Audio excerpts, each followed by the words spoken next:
Welcome to the Why Dad podcast. We are your hosts, Paul Wandry and Andrew Stopelstead, and we are on a mission to figure out what it means to be a man, husband, father, why it matters, and how to be the best possible. And how are we doing that, Paul?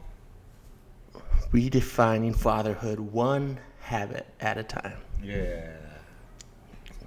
Yep. And today, I got a question for y'all, for the listeners. Ever have one of those days where you're just not feeling it? You're tired, distracted, overwhelmed, and you still want to be a good dad, a good uncle, a good guy. Today on Why Dad, we're asking, what does it really mean to show up? To show up for your kids, especially when you're running on empty. Oof. And we don't have all the answers, but we're digging in, reflecting on our own failures and wins, and trying to figure out how to be there for our families, even when we're not at our best. Raise my hand to say, yep. Ditto. Feel it. It's like every day. I was going to say that too. When am I not? Yeah. So we are going to dig into what does showing up look like? What are the barriers?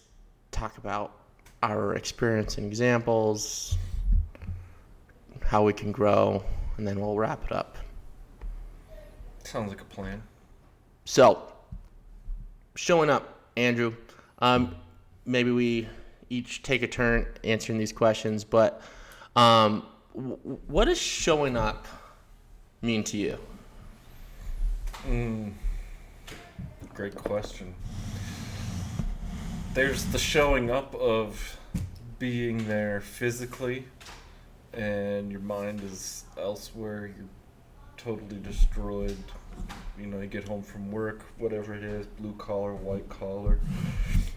Maybe you're a stay-at-home dad, and the kids have just been driving you crazy all day, or it's been an eventful day. Nothing's gone right. So, obviously there's that meaning of showing up. Like, you're there physically present, but not mentally. To me, showing up is, even when it hurts, even when I'm not motivated, even when I don't desire to be there, I'm there. And that can be taken in several different aspects of my life. You know, I'm sure we all feel like I've had some feeling like that, like getting to the gym, like I don't want to go to the gym today. But you show up, you do the best you can in your workout, like that. Obviously, that not wanting to be there because you're tired or emotionally or mentally drained, your anxiety or depression's taken over. But you show up and you crank out the best workout that you possibly can. And in my life as an uncle, that's the same thing. You know, I get home from work and first things that usually is happening is kids are eating dinner, or they're playing, or there's usually an argument going on, and the easiest thing for me to do is just be like, not my kids, not my problem, and just find something else to do. But because it's important to me and important to the kids to be a part of their life, no matter how much I don't feel like participating in that moment or in their lives as much as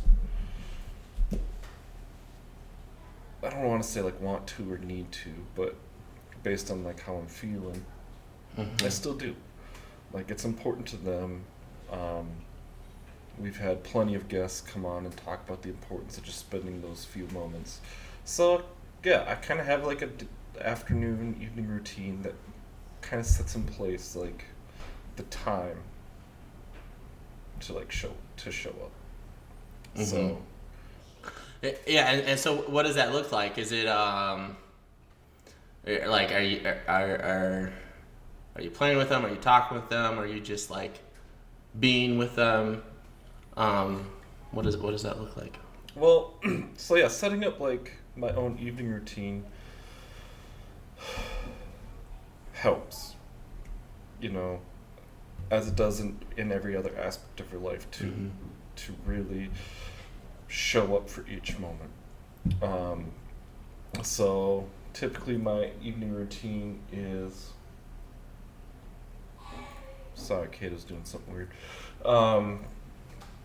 I get home and I kind of need like a little quiet time or moment to switch gears from being work mode and commute mode, because I have like an hour and a half commute home, and into uncle mode, son mode, brother mode. And so I usually take like 20 minutes, and sounds weird, but no, just wrestle with my pup, because he loves to. He's very over attached and has terrible separation anxiety, even though there's plenty of other people in the house. So I just get him calmed down. Playing with him kind of like is that moment where I use to like switch gears, and then we're done, and then I go and I just spend times with the kids. So yeah, it'll be talking with them. It's a lot easier in the school year because you can ask questions like, what have you been learning about? Like, sure, what's going on? What went on in your day? We've talked about this in other podcasts, but it's something my parents did with me, and I try to do with the kids. Like, what were 2 good things that happened today? What was something you struggled with? And it's not to be like Mr. Fix-It, but just to like understand where they're at. And sometimes, you probably can hear him in the background right now. Sometimes it's a lot because there's yelling and fighting, or there's playing. And then, or some other days it's like, especially with the younger boys, we'll play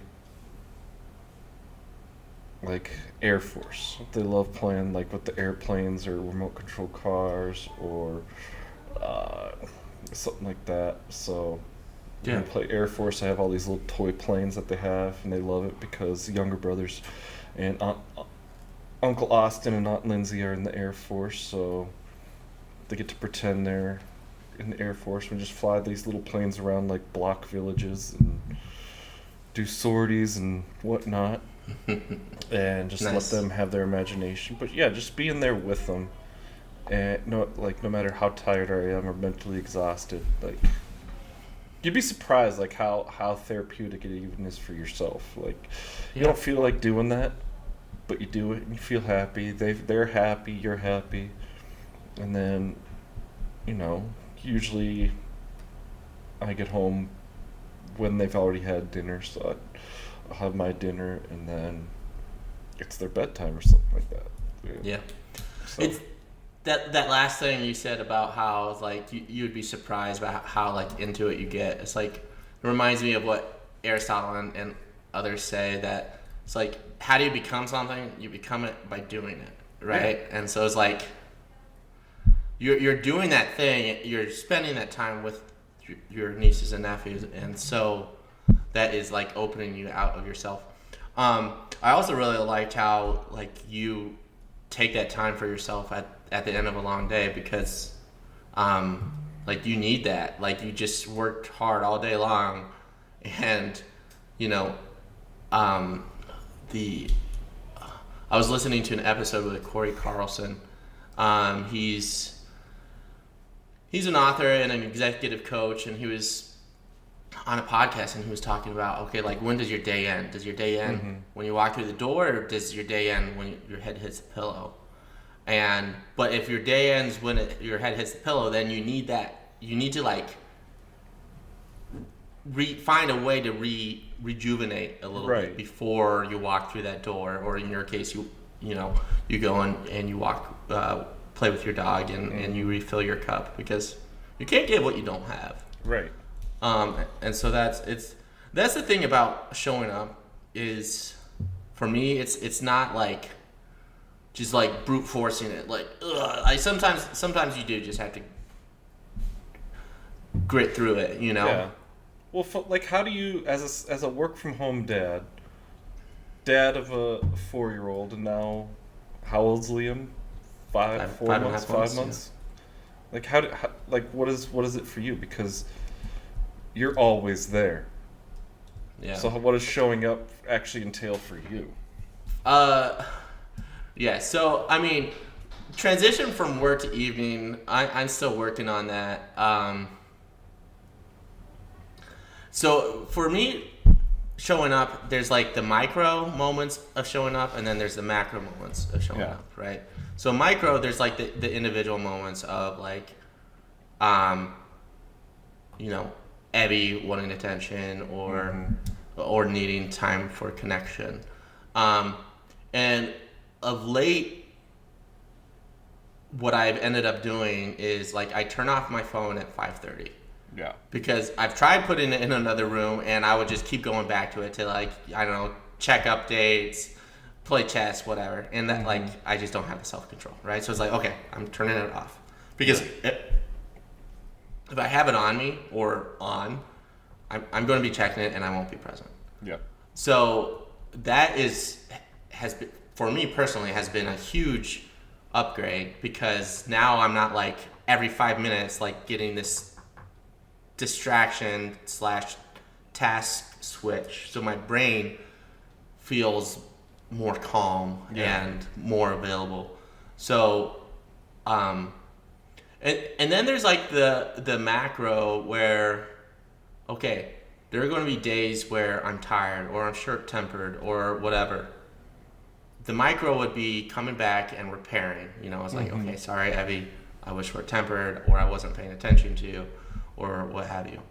The macro, I think, would be, for me, recognizing, okay, I wasn't present, I wasn't showing up fully because, and I'm getting ahead of things, but because I was on my phone, or because I was hangry, or because I was tired and exhausted. And there are going to be times where you just have, like, you have to deal with that shit. It's unavoidable. But there are also times where I can, like, okay, what can I tweak in my habits and in my routine so that I'm not hangry as often, or I get better sleep, or whatever. So I'm not just accepting these tough moments as like, it just happens. It's like, okay, what am I in control of?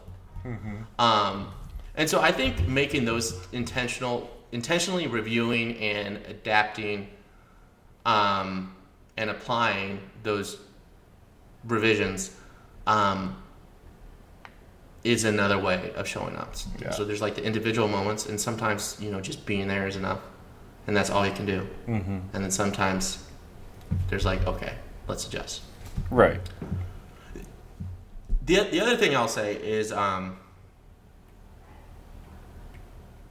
sometimes, like, you going to go play with your dog, sometimes you don't have the capacity to show up or show up in the way you want to. Right. And at times it might just be like, okay, I need to go to the other room, or I need to go for a walk, or, you know, if you have somebody else to tap in to help take care of the kids, it's like, okay, hey, I need some me time. I need to go refill my cup, tag you in. Yeah. And I think that's showing up too. It is. You know, for me especially, after a long, like, my role in the bank was very mind consuming. My job is very intense and mentally. And then you sit in an hour and a half to go 30 miles, hour and a half of traffic to go 30 miles. And that's mentally draining too, because you have to be aware of the traffic and cars. And so, you know, you get home and you're already a little bit frustrated. You think you'd be used to it by that, you know, couple years of doing that. You're not. And so it's easy for me to, when I walk through the door, already be short-fused. So that's why it's important for me to just have that, 20 minutes, 10 minutes, whatever I can get to ground myself and let all of that, whatever's going on in my brain, just get out of it and get myself situated in the reality of the house. There's that's kind of how I break it down. Is there's the home reality and there's the work reality. There used to be the school reality. That's done, thank God. But yeah, there's a lot of things that to any other normal human being in my situation would probably drive them to have like severe anxiety, so it's really like a safeguard. I have this time. I need to turn the work brain off because, and you know me, if I don't, I'm going to keep thinking about certain things and that's going to consume me. Yeah. If I could, I'd log back on to work once I got home and work another 5 hours till bedtime. Because I love to work. I love my job. I love my team. But the fact of the matter is, I get home, and before my nieces and nephews moved in, I was able to do that. And then now it's a different reality when I get home. And so it's... I need that time to transition so that way I'm not just losing my temper or God knows what else. Right. Blowing up. And I mean, I'm sure that, if you're anything like me, that happens, sometimes where you lose your cool or whatever. I know I do.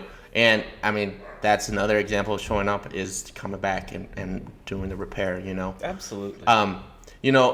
For the dads listening who, they're coming back from work and they don't have that option to go play with the dog for 20 minutes. Mm-hmm. Corey recommended on that episode is maybe you're just driving home in silence and just letting your brain just decompress, or maybe some calm music or whatever, as opposed to something else that is mentally stimulating, like politics or sports radio or whatever. That was one suggestion of his. There was also a reel I saw recently. I think it might be John the Dad, John the Dad. I think Jon. Mm-hmm. He's on the gram and stuff. And he did a bit a little skit where he pulls up into the driveway and then kid asks Mom, Dad's been home for 5 minutes, where is he? It's and then it goes to the dad who's in his car just either jamming out to a song just to kind of decompress, or just in pure silence, just preparing himself for the onslaught of kiddery. But that is also decompressing in the driveway. I've done that, or poop breaks. I've done that too. 30-minute poops. Yeah. Those are the best. So, hi Gato.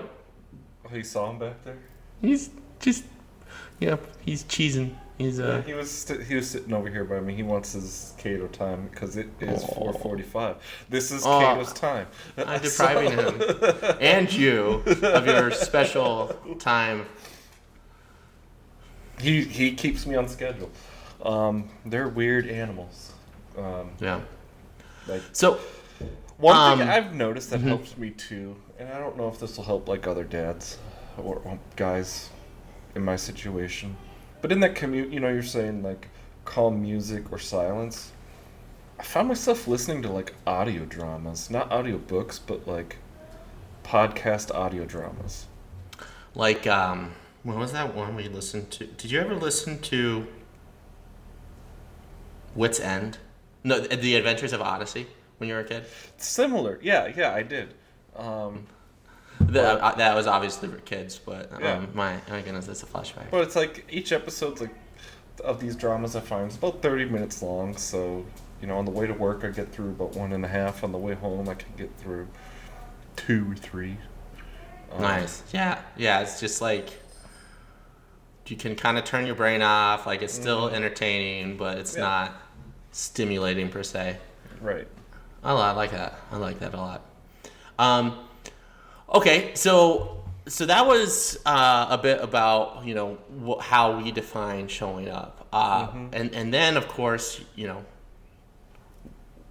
there's how we want to show up, and then sometimes it just doesn't go as we want to, right? Yeah. So what gets in the way of showing up well? We kind of touched on some of these things. I was gonna say we did. You brought up phones. I brought up my work if I wanted to, if I let it, which is very easy because again I run on very tight deadlines for work, so it's easy to be like I gotta log back on and do this stuff, and then that takes up another 2 hours, and before you know it, kids are in bed or dinner's being eaten. Misalignment of priorities. Misalignment of priorities. That's a good one. I mean, there are going to be days where, you are on a tight deadline, but if every day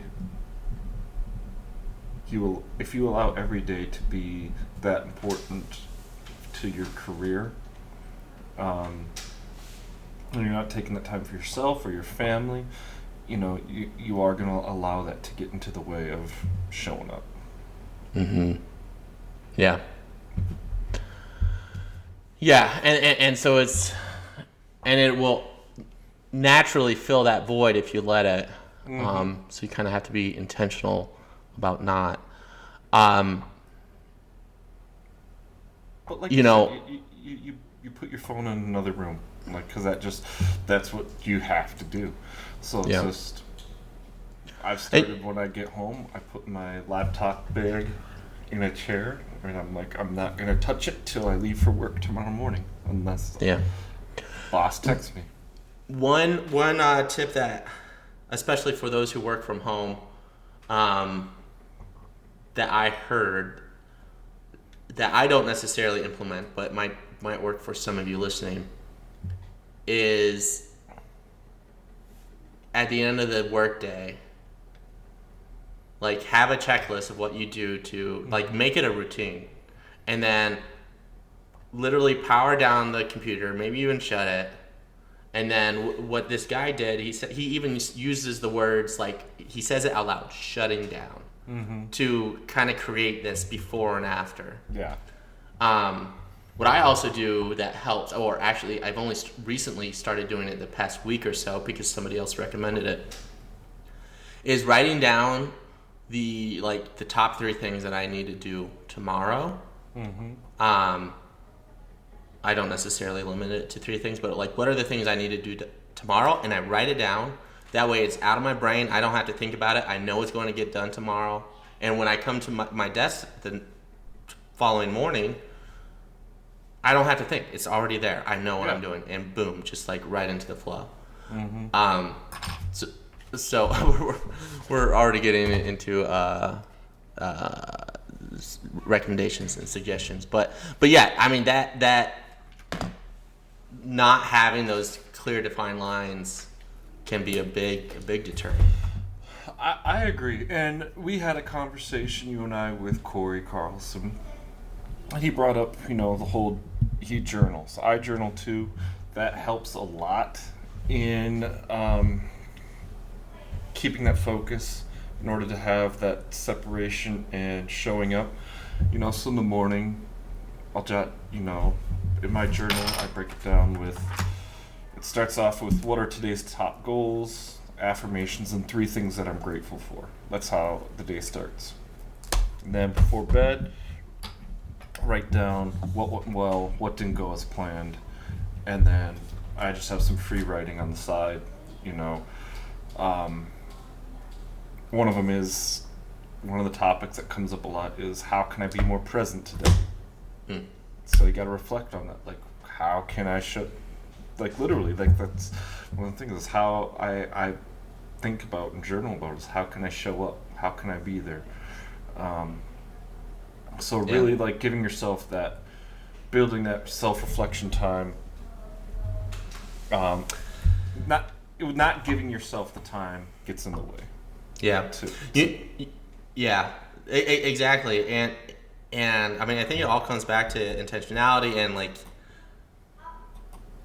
and scheduling it, or like training yourself, like when your kid says your name or your kid or whatever, to like, okay, yes, I'm here, I'm fully for you. Or if you're like in the middle of something, be like, I hear you, I see you, let me finish this, and I'm all ears. Another big challenge for me is like, okay, work is done, phone's away, but then it's like, oh, but now is the time where we can get like chores done, and the kitchen's a mess, so I need to clean the kitchen, or we need to make dinner, or we need to bathe the kids, and a million other things that like didn't get done during the workday. And this is something I've not figured out, but it's a hurdle.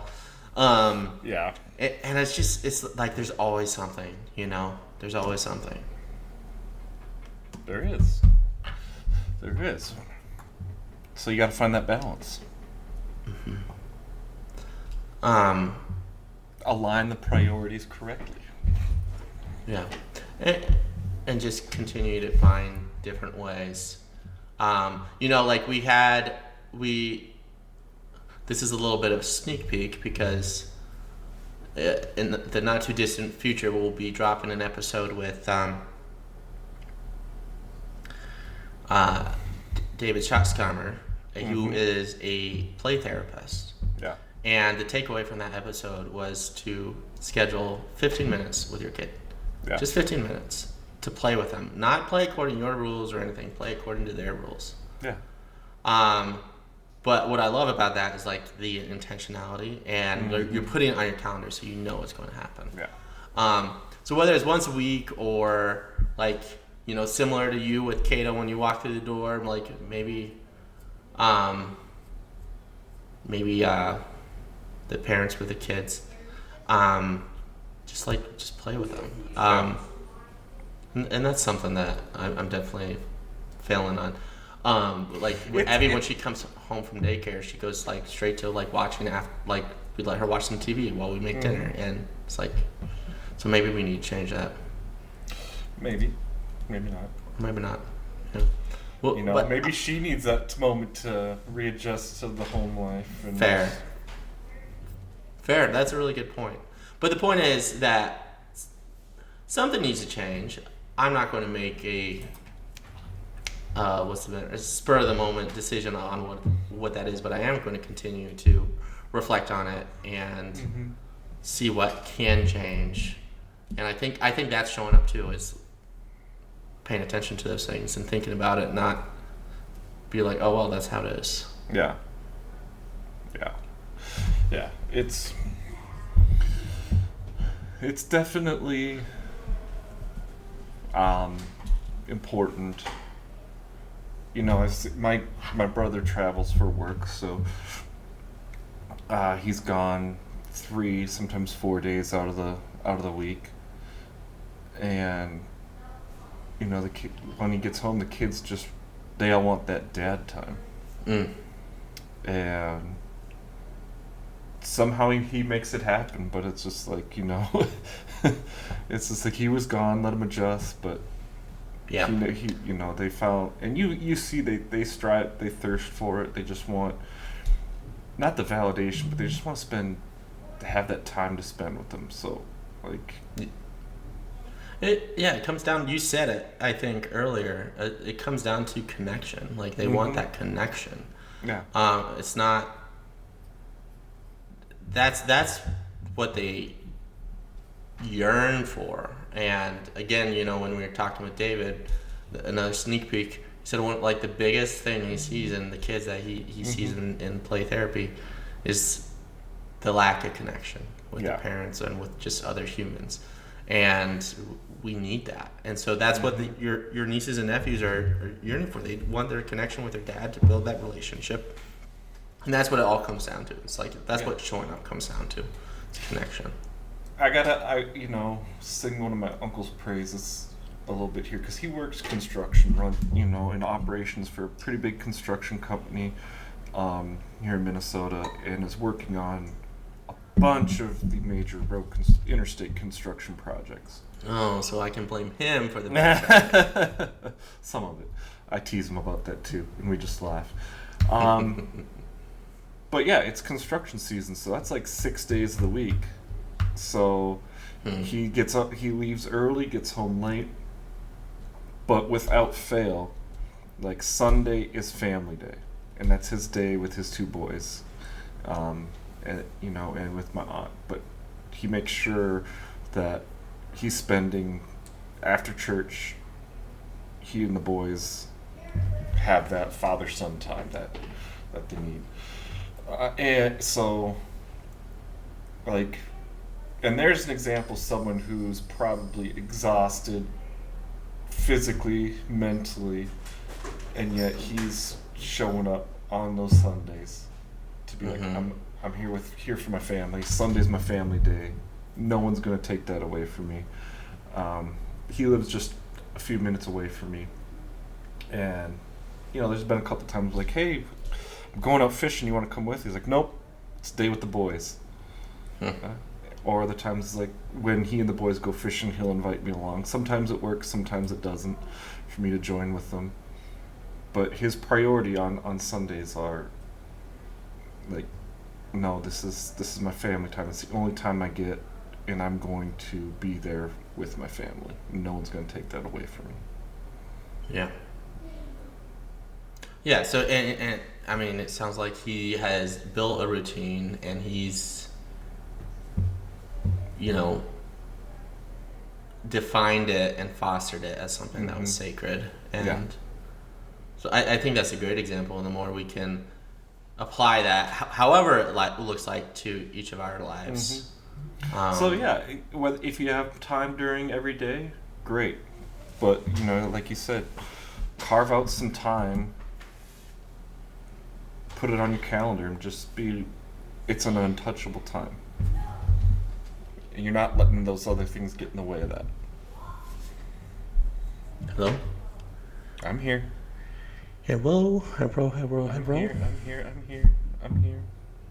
Ba ba ba ba ba ba ba ba ba ba ba ba ba ba ba ba ba.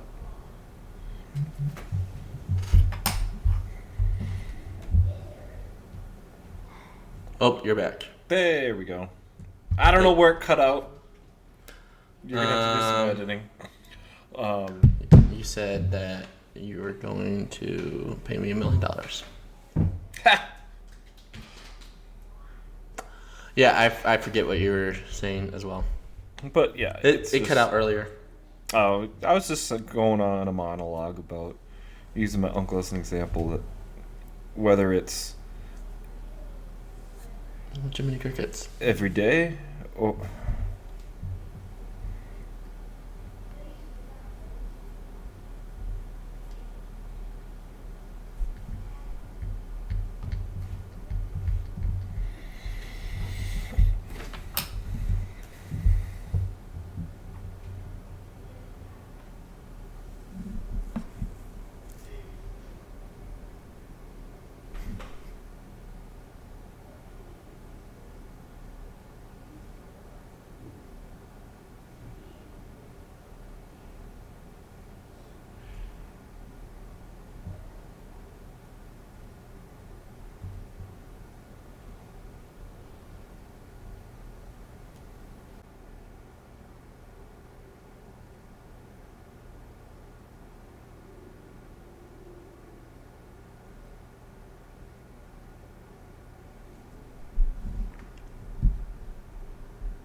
8. Hello.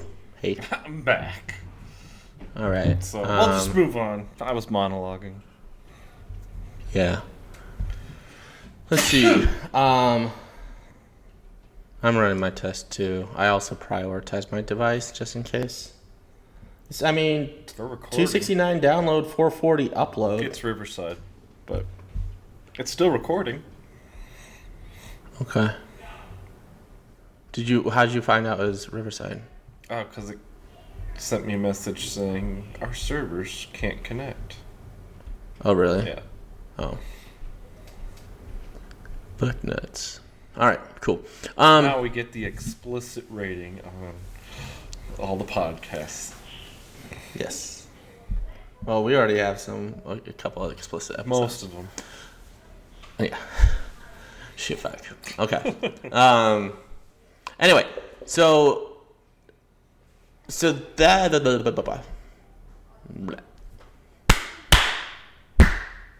Okay, so those were some barriers to showing up.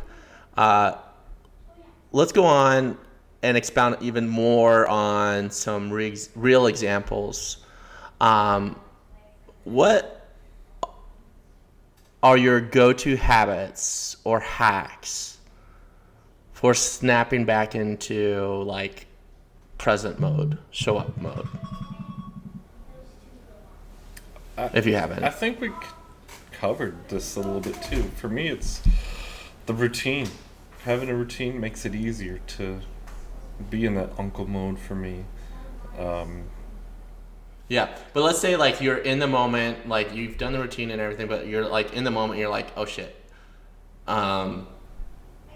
like I'm not feeling it right now, or like just do it. Yeah. This is what I said I was gonna do. I'm gonna do it. I don't know. Yeah, the for me, I mean, sometimes you do just have to grit through it. For me, either stepping away. Mm-hmm. We talked about that. Stepping away is one. 2 is taking a deep breath, and like if I'm feeling something, like I'll tell Evie, is like, I'm feeling frustrated right now. Like this isn't on you. Like this is Dad's issue. It's not your fault. But I just need a moment. And so breathing, and then explaining what I'm feeling and that it's not her fault is another thing. And then I think an underrated superpower that we all have as parents, uncles, is to say, I'm sorry. Like, saying I'm sorry used to be like such a gut punch because it was like admitting that I was wrong. Right. But now it's like, okay, hey, that's not who I want to be. That's not how I want to act. Right. I'm sorry, and I'm sorry becomes a opportunity to do better, an opportunity to start again, and it creates a, we were talking about connection. It creates a stronger bond. Mm-hmm. There's the analogy. I should come up with what the term is, but there's the I think it might be. Well, it's an Eastern tradition of fixing a broken vase with this gold mixture, this gold tincture. It's like and this glue, this cement is stronger than the original vase in complete form. And on top of that, you have these intricate and beautiful and random designs of gold throughout the vase, the fixed vase. Yeah. And that's what saying I'm sorry is, and not just saying, oh, I'm sorry, but usually like, I'm sorry because this is what I did that I don't want to do, and this is what I'm going to do differently, being intentional about it. Right. But that creates a stronger bond is the point. Yeah. It's good. It's a good analogy. So as not to beat a dead horse on that one, how about a moment that you're proud of for showing up, especially when it wasn't easy? I don't know if I have one specifically. They happen a lot. That's good. And bad. well, given the circumstances of the familial situation, there's a lot of moments where, again, like I said, not my kids, not my problem, but they, to an extent, they are. So I do have some degree of responsibility over their well-being as an uncle. So really, whether it be helping one of the kids through a dark moment, or having to do something more for around the house that isn't necessarily my responsibility, but it has to get done. So you'd be the one to show up, not because you want to look good in front of the rest of the family, but just because it has to be done, and you want to do it for the sake of everyone else. Yeah. An act of love. Exactly. Yeah. Yeah, that's awesome. For me, it's like similar but different. There are times where Evie will ask, like, so recently she asked to go to the park. Mm-hmm. We had just gotten home. We were like unloading the car, and I was ready to just like chill. She's like, "Can we go to the park?" And I was like, "No, we can't go to the park." And she's like, "Why?" And part of me is like, just want to say, because I said so. It's like, because I'm the parent and I make the rules. But like, as I was thinking about it, I was like, there's actually not a reason we can't go to the park other than I just don't want to. Right. And sometimes that's okay. Sometimes you don't have the bandwidth to do it, and that's okay. Mm-hmm. But in this moment, I said, well, you know what? There's no reason we can't go. So yeah, let's go to the park. Did I want to? No. Did we go and like have a blast? I mean, Evie did. Like, it wasn't, yeah. Like people will share these stories and be like, oh my goodness, and then we just had like the best moment ever. And sometimes saying yes to those opportunities creates those moments. Yeah. It does. It happens. And sometimes it's just unglamorous and you're just there, like, but you are giving your kid an opportunity to get some energy out, to have some fun, to play a little, to go on a walk with their dad. So it's not always glamorous, but showing up isn't glamorous. Yeah. It's not about it's showing up in the small moments. So that was a moment I was proud of. And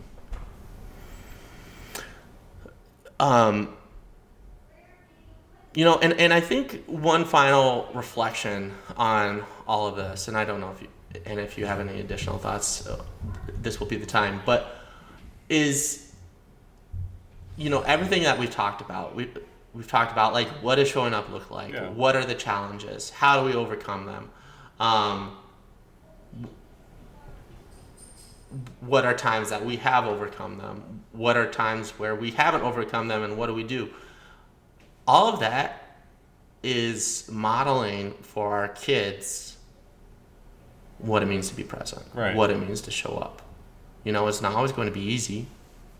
And we're not always going to be perfect. But if we show them like how we work through those moments of imperfection, those moments of failure, those moments of short-temperedness, how we show them that we're taking care of ourselves so that we have energy to show up, we're modeling for them, and that will set them up for success to be able to do that in years to come. Yeah, exactly.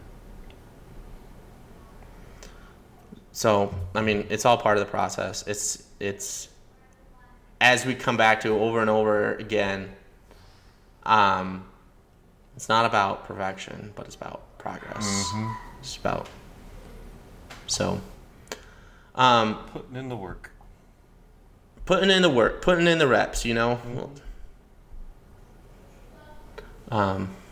Exactly. Rome wasn't built in a day. So they say. So they say.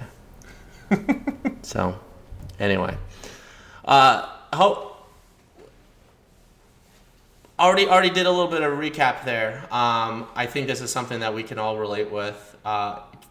Curious to hear from you listening. You know, what does showing up look like for you? Yeah. How do you work through those tough moments? How do you take care of yourself so that you can show up? And this question I'll leave with you is, what's one thing you want to try this week to show up better? Yeah.